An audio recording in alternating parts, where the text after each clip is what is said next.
Dustin Baker on VikesNow. I told you Friday we'd be either talking about a 5-2 team, which would emulate Dennis Green's rookie head coach season from 1992, or a 6-1 team, which would top Denny Green. And indeed, the Vikings were triumphant over the Cardinals by 8 points in another roller coaster game. They just cannot dominate anybody. It's got to be ultra suspenseful, but that's the way it is. And I think at 6-1 at this point, everybody will take it because in the past 2 years with a roster that's mainly similar, the Vikings were just hovering over, mediocre bullshit, trying to find a way to get to maybe the wild card in the 7th seed.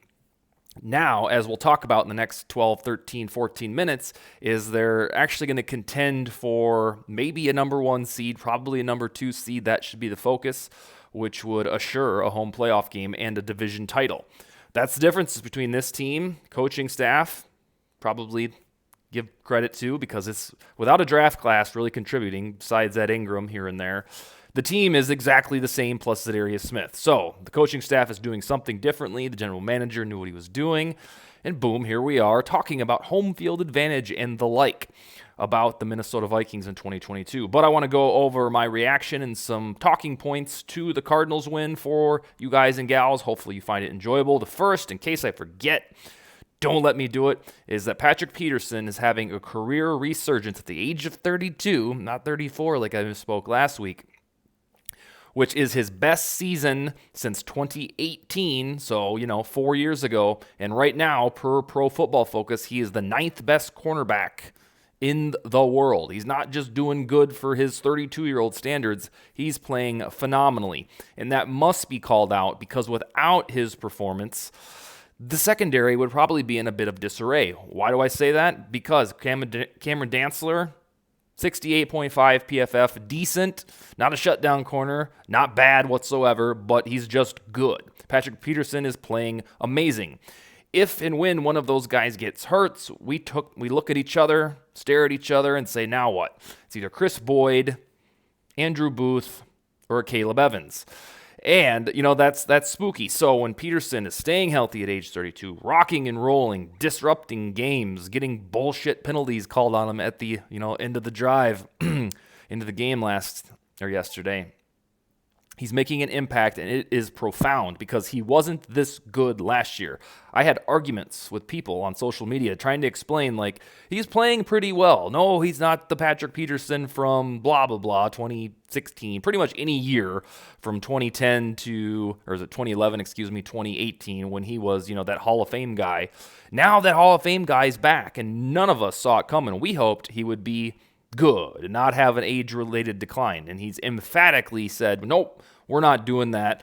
We're going to be a jaw-jacking version of the 2018 younger man that was the Cardinals saw for about a decade. So kudos to Patrick Peterson. His performance week in and week out, especially the last 2 weeks, is really making the secondary improve because you'll recall up until that Miami game, it was kind of a crapshoot with the cornerbacks. It was like, well, hopefully they don't play too far off of them and, ultimate bend but don't break.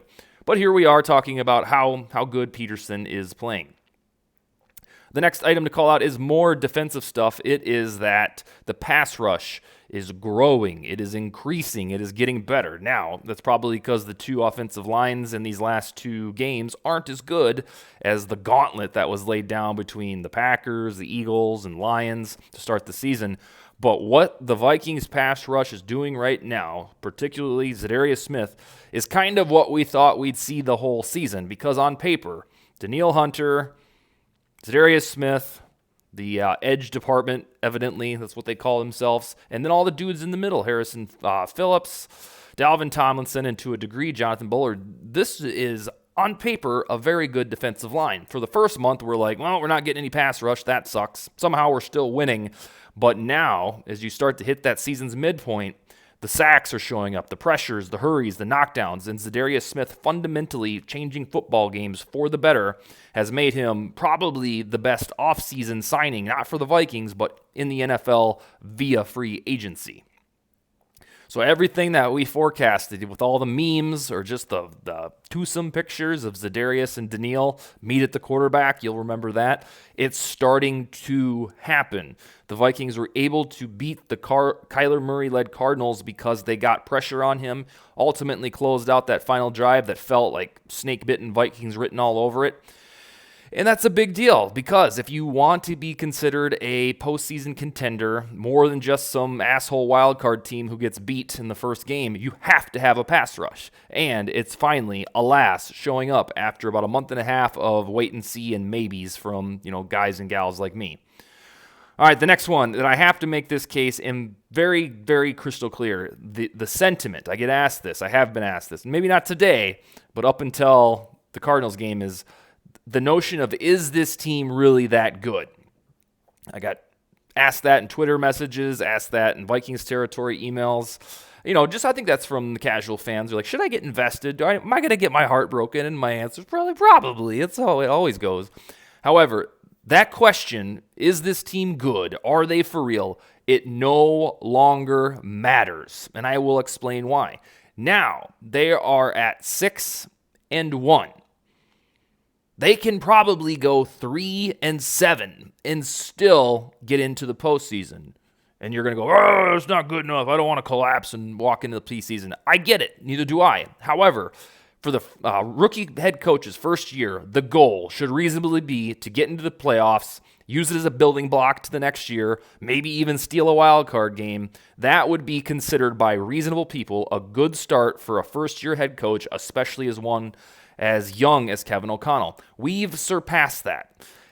Trying to figure out whether or not the Vikings are for real it's non-existent now. They're 6-1. They've stacked enough victories that even if they play 500 football the rest of the way, they're probably still going to win the NFC North, host a home playoff game, outlast the Packers for the division, and then have this, fabulous building block going into year 2 of Kevin O'Connell. And no matter how that might look, we're already there with establishing him as the right hire at the right time for evidently the right roster that we didn't rebuild. And I understand that you're trying to figure out, like, should I get excited? I think you should use the next month, through the Thanksgiving game, to determine if you think that these Vikings can win a Super Bowl. In their current form, I do not think so. They don't look as impressive as the teams like the Eagles, the Chiefs, and the Bills. And if you think they are, then you're really dreaming. They don't look that good right now. But there's always this hope, this chance, this tendency, this history that teams get better throughout the season. They hit December, hit December hitting on all cylinders, and then, waltz in the playoffs, and then cool shit can happen. So it's kind of like last year, the 2021 Rams. They assembled that dream team with Odell Beckham and Von Miller. I think it was in November. And boom, they lost 3 games. They had the 1992 men's basketball dream team on their roster. They lost to the 3-5 49ers, the Tennessee Titans, and the Green Bay Packers. The sky didn't fall. They went and won a Super Bowl. So in that same vein that McVay's Rams with Kevin O'Connell on that team improved after a 3-game losing streak, that's the mentality that if you don't think, like me, the Vikings are good enough right now to win a Super Bowl, they have time to grow. That's how this works. That's why O'Connell, in every post-game interview that you'll watch that the Vikings, show us on Twitter or Facebook or whatever, he's always talking about, like, we need to execute 100 times better, but God, I love this team. He's saying that for a reason. He saw it firsthand, a team get better and get hot and win a Super Bowl last year. So let's stop asking if this 5-1, 6-1 record is really worthwhile, because we're past that.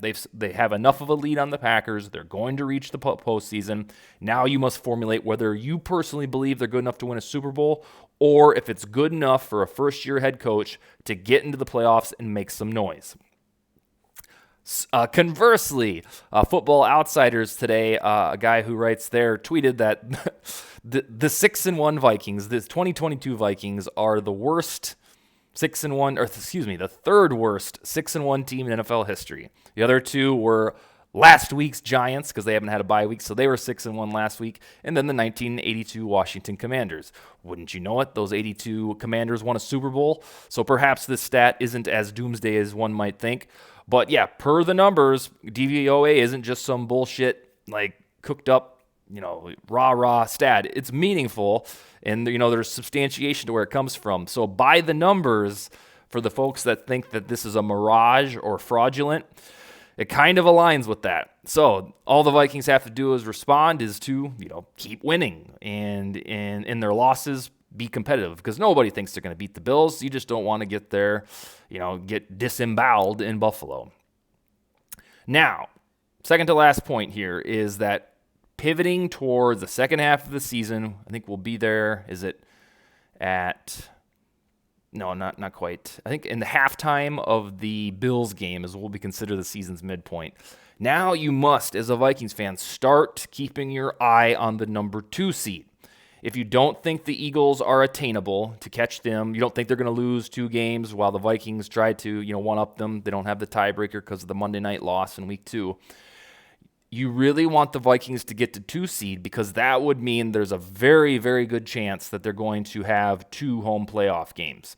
Now, the way that the NFL has done this, what did they start it 2 years ago? The number 1 seed, which will probably be the Eagles, only team that gets a first-round bye. That sucks for these purposes, but of course, the Vikings are the victim in one of their first years as a potential 2 seed in a long time.